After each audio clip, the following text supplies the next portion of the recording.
सुनते हैं कार्तिक स्नान की बुढ़िया माई की कहानी। एक बुढ़िया माई थी जो चातुर्मास में पुष्कर स्नान किया करती थी। उसके एक बेटा और बहू थे। सास ने बहू को फलाहार बनाने को कहा तो बहू ने खाली टिफिन ही रख दिया। बेटा माँ को पहुँचाने के लिए पुष्कर गया। रास्ते में माँ से बोला, माँ फलाहार कर लो। जहाँ पानी मिला वहीं फलाहार करने बैठ गई तो भगवान की कृपा से खाली टिफिन फलों से भर गया। माँ ने फलाहार कर लिया। पुष्कर माँ के रहने के लिए झोपड़ी बनाकर बेटा वापस घर आ गया। रात्रि में श्रावण मास आया और बोला, बुढ़िया माई दरवाजा खोल। तब बुढ़िया माई ने पूछा, आप कौन हो? मैं श्रावण मास। बुढ़िया ने तुरंत दरवाजा खोल दिया। बुढ़िया माई ने श्री पार्वती की पूजा अर्चना की, बेलपत्र से अभिषेक किया। जाते समय श्रावण मास ने बुढ़िया माई को आशीर्वाद दिया और झोपड़ी की एक दीवार सोने की हो गई। भाद्रपद मास आया, उसने भी दरवाजा खोलने को कहा। बुढ़िया माई ने दरवाजा खोला, सत्तू बनाकर कजरी तीज मनाई। भाद्रपद मास ने बुढ़िया माई को आशीर्वाद दिया और झोपड़ी की दूसरी दीवार भी सोने की हो गई। फिर आश्विन मास आया और उसने भी दरवाजा खोलने को कहा। बुढ़िया माई ने दरवाजा खोला, पितरों का तर्पण कर ब्राह्मण भोज कराकर श्राद्ध किया। नवरात्रि में माँ दुर्गा को अखंड ज्योति जलाकर प्रसन्न किया। सत्य के विजय दिवस के रूप में बुराई का अंत की खुशी में दशहरा मनाया। आश्विन मास ने जाते समय प्रसन्न होकर तीसरी दीवार भी बहुमूल्य रत्नों से जड़ित कर दी और बुढ़िया माई को सदैव प्रसन्न रहने का आशीर्वाद दिया।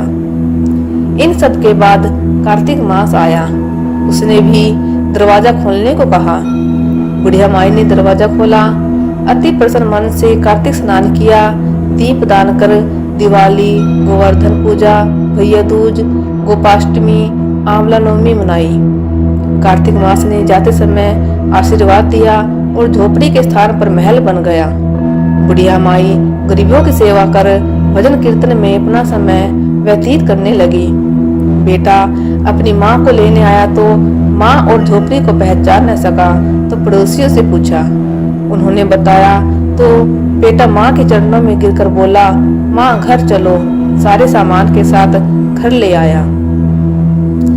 सासू माँ के ठाठ देखकर बहू के मन में लालच आ गया और उसने अपनी माँ को भी पुष्कर छोड़कर आने को कहा तो उसका पति अपनी सास को भी पुष्कर छोड़ आया।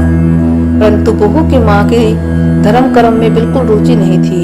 वह 4 समय भोजन करती और दिन भर सोती। 4 मास आए और चले गए। जाते समय झोपड़ी गिर गई और बहू की माँ गधी की योनि में चली गई, क्योंकि औरत लक्ष्मी का रूप है और लक्ष्मी की तरह चंचल होना चाहिए। भगवान की पूजा और अतिथि का सम्मान, दान पुण्य करना चाहिए। बहू ने कहा, अब माँ को ले आओ।